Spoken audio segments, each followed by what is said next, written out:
Okay, we starting out with the I'm not going to edit this, so I'm just going to do my best. I've got the uprights. Basically, I'm taking it apart. I took it apart this far just so I could put it back together so you could see. We are going to start with the uprights on the lower frame boats. So here we go. I'm going to zoom in. Those guys right there, there's 4 of them. There's 2 on each side, and they will go in this bag right here. 4 lower frame bolts, 1/2 inch head. Okay, once you've established that on there, then we will come up to the top here.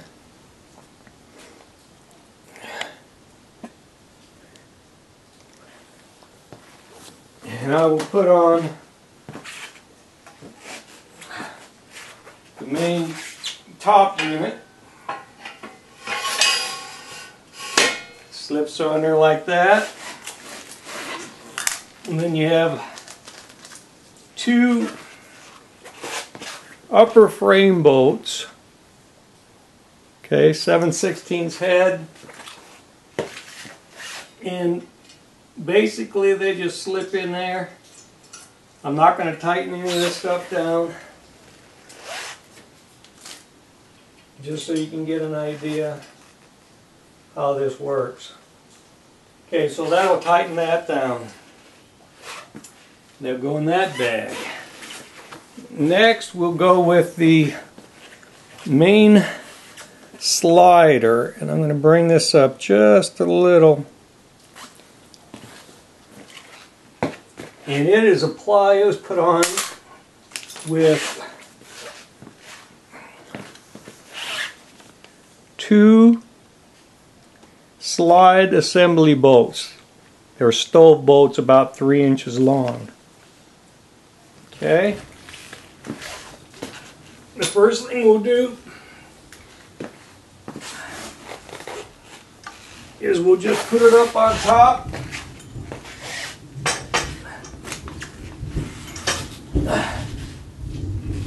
And line up the holes.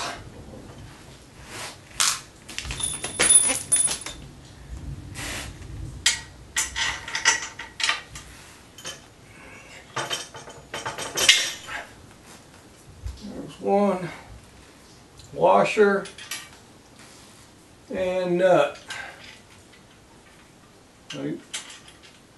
Like I said, I'm not tightening any of this down. But you will need to, obviously. And that is a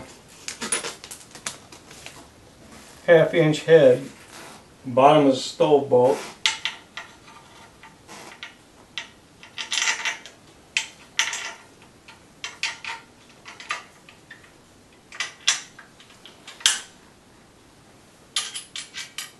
Washer, nut,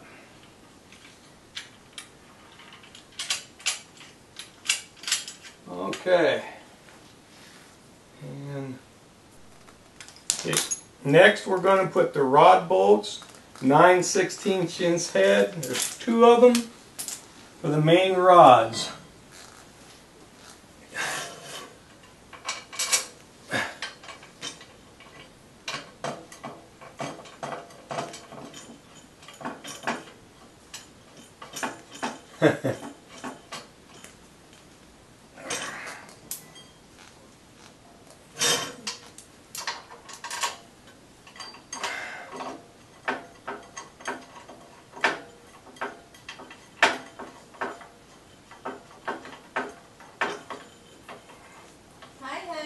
I'm videoing right now. Okay, so that's your main rods. Next you have, we're going to put the screen brackets on. Has these 2 bolts with fender washers. And there's 2 of them. They're not, or a 1/2 inch head. You can just watch. They'll be in this bag. This is the left one. There's a couple different holes that you could put it in here. So based on the size of the length of your screen, and as you can see, that's also adjustable left to right because of that long hole there, oblong hole. Put the right frame holder, screen frame holder on. Alright, and that's the little brackets that your screen goes in. Pretty easy, right? Okay.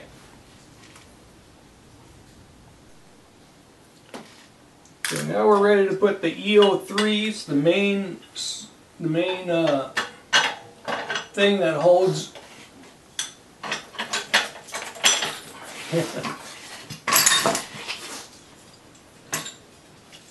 everything on. Probably would have been better if I'd have done this, if I loosened it up a little bit.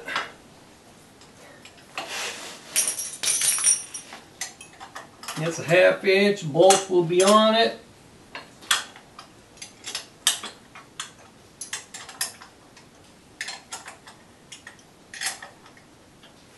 Okay, and then from there, it's kind of wobbly because nothing's tightened up. From there you put this roller guy here, and I'll leave the bolts on.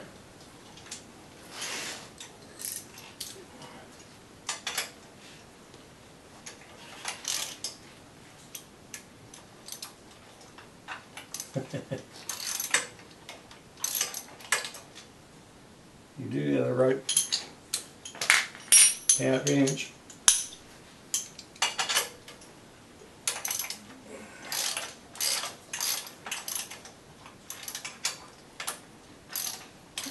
Alright.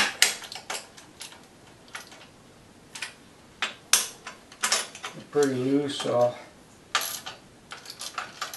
Okay, now this is where you're going to have to do some adjusting on height.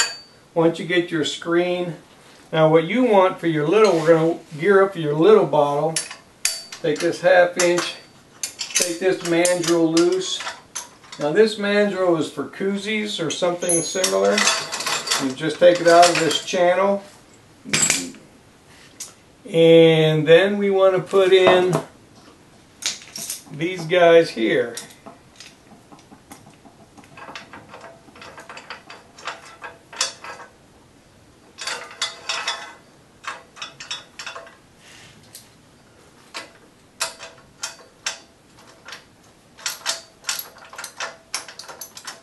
Probably ought to get that closer.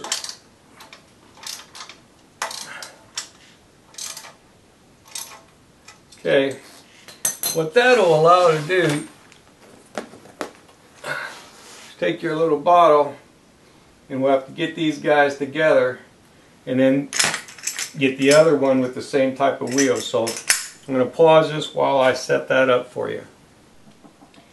Okay, before I do the little one, I decided that these rollers were on, so I want you to see how that works. Okay, I've got this all the way out. It probably could come in a little more, but that nest's pretty good. So you'd have this in the front, in the back, and then utilize this frame with more of these rollers, which is in the box, on the front going the other way. So that holds it in. You'll see what I mean when I do the smaller bottle. But that's how you do this. There is issues with this, and I'll go into that later on. Do this just as auto powering off, so hold on. Okay, I put some rollers up. This may not be ideal, but you get the point. And it doesn't have to go this way. You could probably do it that way if you wanted to do that way. See if that'll zoom for you. I don't even know where you're. Oh, well.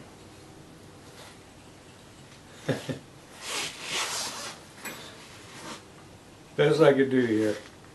If I zoom too much, then I'll have to get over there. So you get the idea. Then you just raise this whole platform up. Your screen goes in here, and then we'll put the squeegee on here in a second. I'll come up here and I'll just in a second and I'll give you a close-up of that. There you go, there's your close-up of the bottle. You see how it can roll real easy. Now none of this is locked up properly, but you see the idea. Whatever bottle you need to do, you just make sure that it rolls nice and smoothly. Okay, now I'm going to put the squeegee assembly on.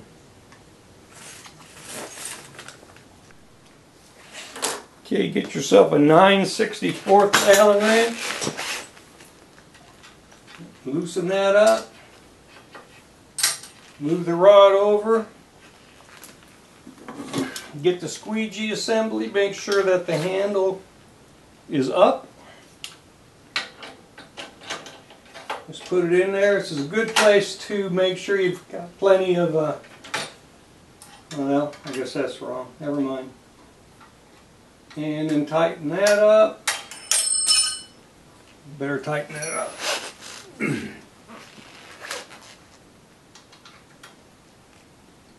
All right. Now,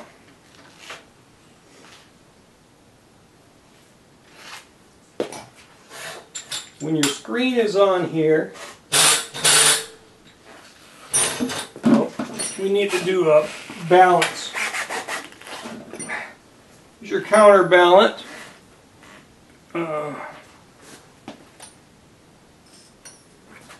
There's a wing nut on it.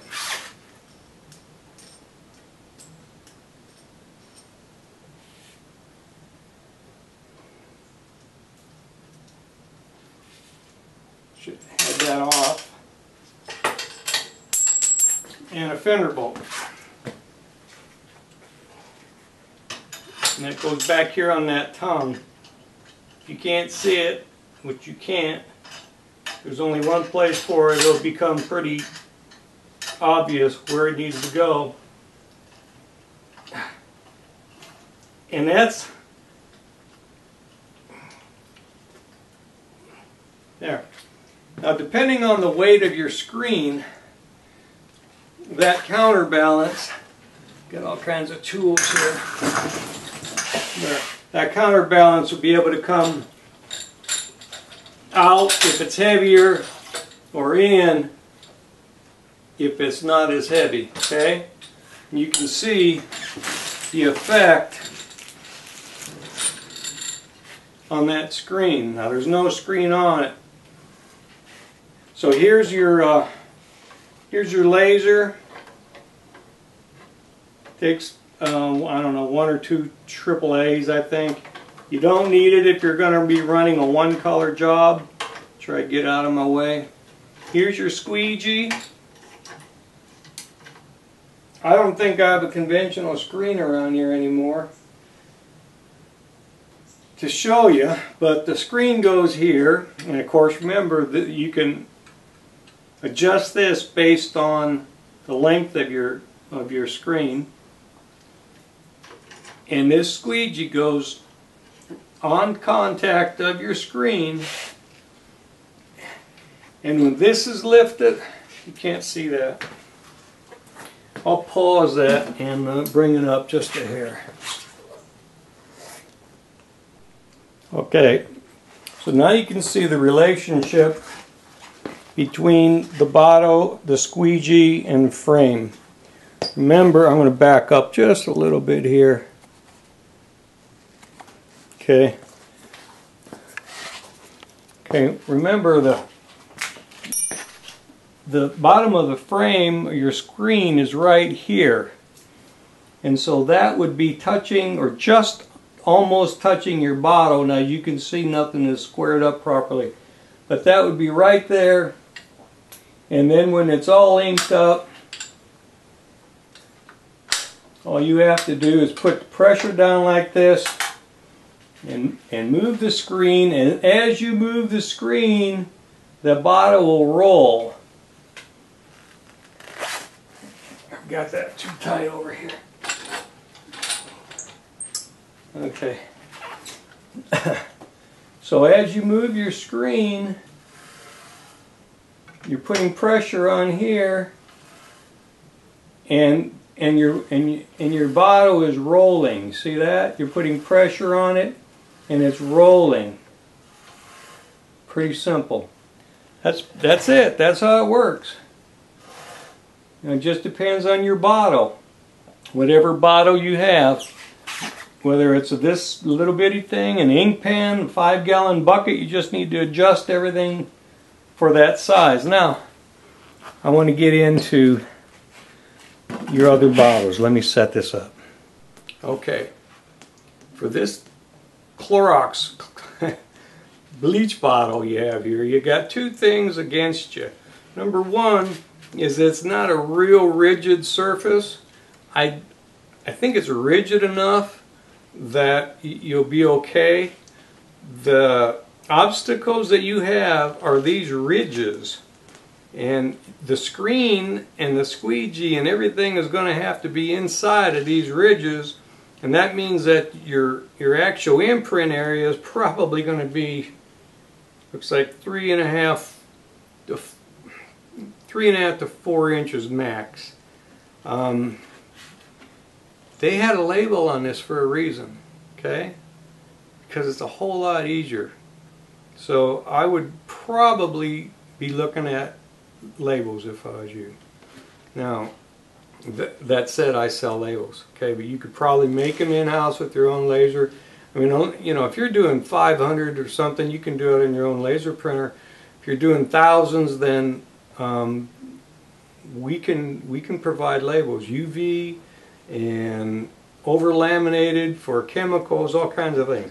This is probably not the ideal container for this machine. Okay, now let's look at this guy. This guy is neither round nor flat. Now this machine has all the bells and whistles down here, and I'm not going to show them all to you. They were in one of the photos, but this is a flat plate. This is, you could gear this thing up. There's some other components, brackets, so that you could actually do flats with this. Very, very cool. Okay, you're not limited to this size. You can make your own. Just unscrew that, use that, and this is the bottom bracket right here. Okay, and the rod that holds it all together. And that just puts, you put right that on there like that, put like that, and there you go. Pretty simple stuff once you get to playing with it. Now back to your oblong. This machine won't print it. There are ways of printing this, and again, it's rigid enough. You should be okay for the pressure. But what you're going to need is a custom screen and a custom jig. Now this is one of my favorite antiques. Penfield motor oil. You probably can't see that, but anyway, this is a screen I just dug out of the shop that's curved. You don't see too many screen technicians do this today. But I've done some crazy things. I'll put it on footballs where you've got dynamics of the curves, as you know, convex this way and convex that way, and they're different. This isn't near that extreme, but what you will need is a reverse of this, to where you can I don't know if you can see, there you go, something like that. Okay, but the screen can't be on top, it has to be on the bottom, which means I was going to get a piece of a frame out, I forgot. Alright, let me pause this and get framed, try to explain this to you. Okay, I have a screen for a special, what was that for? Hat jig. I think it was for a hat press I had. Anyway, I made this with my laser, and basically what you'd use spray glue, and then you'd put screen mesh on it, and then you'd process your screen as normal. Okay, but then you would have it professionally bent for the contour. Okay, for the contour of your item. And then you would need either wood or aluminum on the top of that to create your reservoir like this only a reverse. You get it? To where the screen was on the bottom. See that? So, might have to rerun this so you understand it. So your screen would have that curve to it, and the screen would be attached to this. Okay, and that would be bent like that, and then there would be a buildup of either aluminum or wood or whatever you wanted to do that followed that same curve, and that would create your inkwell. And then you would build a jig, and you would nest this into it, so it'd be a pretty good sized jig. You'd have a box basically bigger than this, okay? And you could use plaster of Paris, Bondo, whatever you want. Make sure you get a nice nest for this to always stay perfectly solid still, no movement like that. Then you take that fancy little screen that you had made, and you create a manual press. And here's another antique screen. Kind of give you an idea how creative you have to be. This has holes in it, so this came up like that. Okay, so if this was your curved screen that looked like that, so your item went like that, and this came, you can have counterbalances, you can do all kinds of stuff pretty easy. So where this came like that, you do your squeegee, lift it back up, pop your item out, slap another one down in the jig. Remember that nesting tool?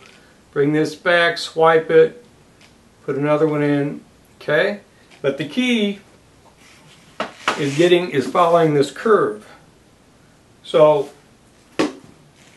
the same reason, I don't know what this was for. I got this many years ago, and obviously the surface was concave, whatever they were printing, and it was able to do that with that. Yours is convex, needs to be the reverse. Okay, so I hope that helps. There's a whole bunch of other brackets and stuff, and just if you need to be creative. You've got a centering jig. Explain the centering jig. This is a solo cup, kind of beat up, but I think that's plaster of Paris. But basically, the way they got that exactly centered is you start with a shaft. You got a half a dozen shafts. You start with a shaft. You put it in the centering jig, okay, and you center that on your item. This is, I don't know, that was several $100 for that. And you center that on your item. You adjust it out. You pour your plaster of Paris, whatever. Put this in. You know, you twist. It's got a net. You just twist that out, and it creates your tension against your item. And then you stick your shaft in there, and that keeps it and balance everything in a level, and that keeps that shaft level to where after it sets up and you put it on this guy here, okay, that it doesn't wobble as it rolls, because it's perfectly centered. Okay, just now this obviously is a piece of machined nylon that's perfectly centered. That's pretty easy to do on a lathe. Okay, so that's another way to do it. Alright, so basically there's your machine. There's how you jig up for a bottle. There's how you jig up for your curved bottle. This guy here, you know, with these ridges, going to be kind of tough to get in there. Maybe you can do it. You could try it, won't hurt, because you do have to put some pressure down, and it's not really that big, so it's going to be iffy to where you get a complete coverage of your ink without gaps. Personally, I'd go with a label for this type of a bottle, but you're on your own on that. And I hope this helps, and I'll put this up on a website or YouTube or something, and then You have questions, we'll go from there. Alright, thanks Ben. Alright, well there's a couple things I failed to mention earlier.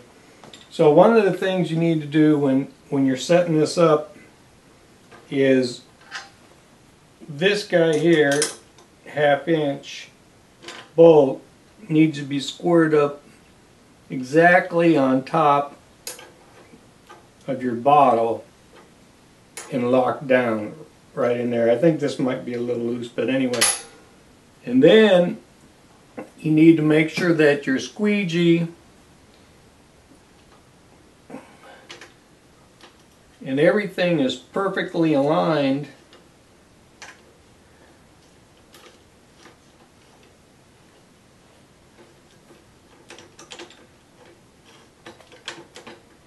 Hello. This kind of looks like it's a little boogered up there. You know what? I'm not going to worry about that. Okay. So you're going to get the drift here. Right about there.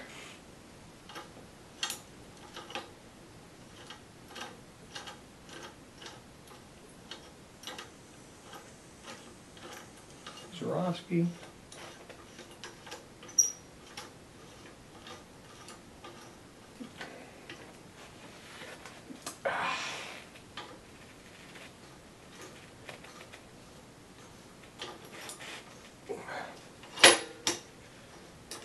Okay, well this has got it's got a weird bolt.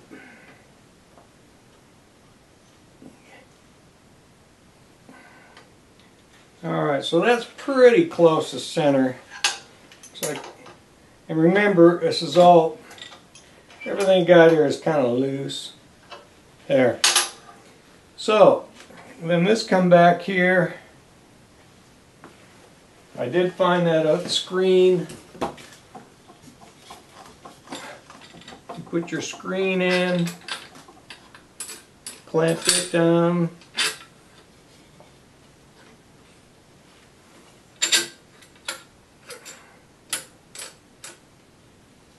Alright. There. Well, again, that's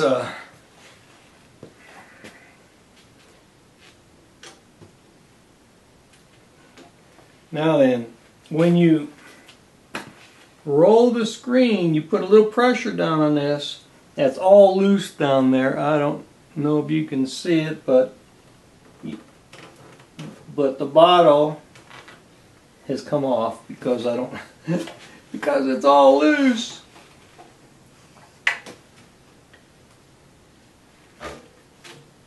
Okay.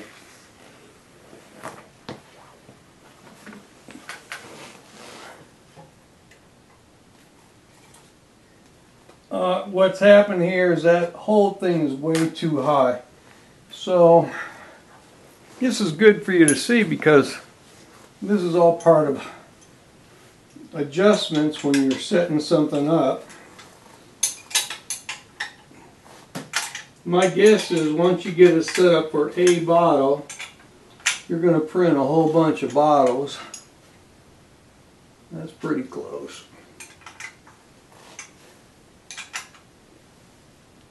And the more often you do something, the easier it'll become. Let's see about that. And square that up. Yeah, my bottle came off my rollers. This may not be the right roller setup. Can you see that? I'm going to bring this down just a little bit.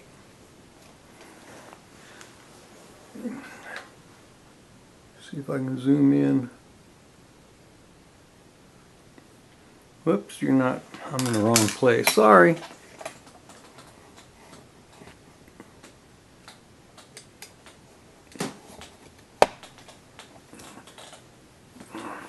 Not so good, all right?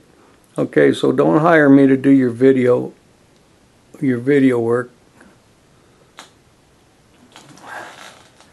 We'll see if I can get in there. And you're not really getting focused on that bottle, are you?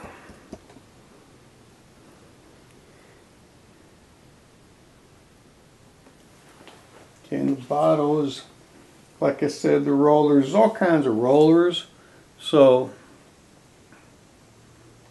I don't even know where I'm at here. There we go. Up, over. Here's a couple other rollers. Somebody focus on the roller. Okay, good. I'll show you those later. So there's a couple. So as you roll this through, your bottle rolls. Except for I don't have it set up right, but you really can't see that, can you? This is not going to be fun.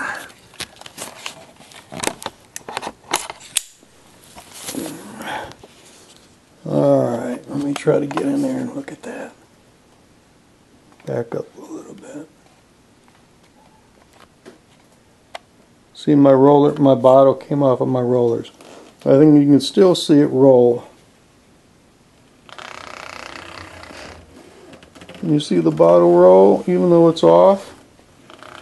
Yeah, it's way off the roll. Alright, that's the deal. Setting up squeegee like that, a little pressure, you've got too much pressure on that. That all needs to be adjusted. I'm not going to adjust it, but I wanted you to see that. And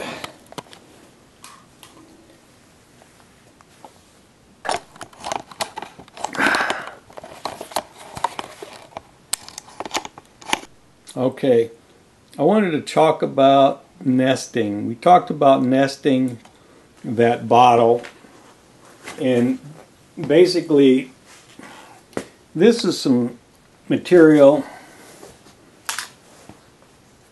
that I got. It's from Germany, but you could use Bondo, plaster of Paris, whatever, and then nest your item down into it. See how that fits? This is actually for pad printing, and so when the pad came down, this has just enough pressure on it that it'll stay in place, and I could do multi-colors. Okay? This is a similar material. This is for an ink pen for laser engraving. Yeah, it's ugly, I don't really worry about it, but it holds the item. And that's basically what I'm talking about when I said you need to build a big box and then nest this into it. Another thing you could do is you could do air assist, being this is going to be in a big box, and you have like a plug with air on it, and if you need it, I don't know, this surface should be solid enough, but if it wasn't, and if it came down under the pressure of your squeegee too much, you could actually put an air assist plug into that, and then remember, this would all be a manual, and your screen would come down like that. Remember that curved thing we talked about? So basically, I wanted to share those with you. As far as the lasers, the laser that I had set up was on that thing. It wasn't supposed to be there. I had just left it there and forgot about it. But you have two lasers, and this guy here, you would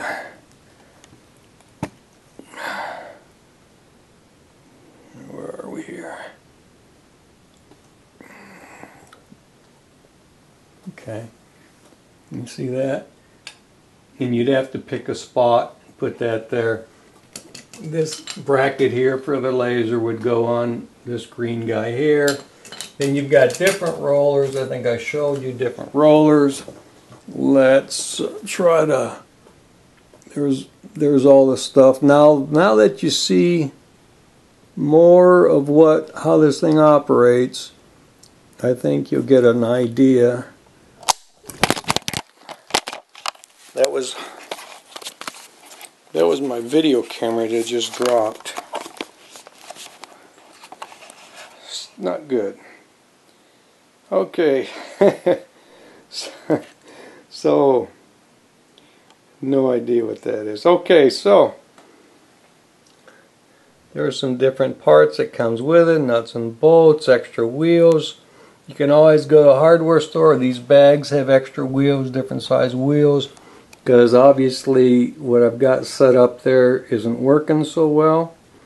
And I think that's all I wanted to cover for right now.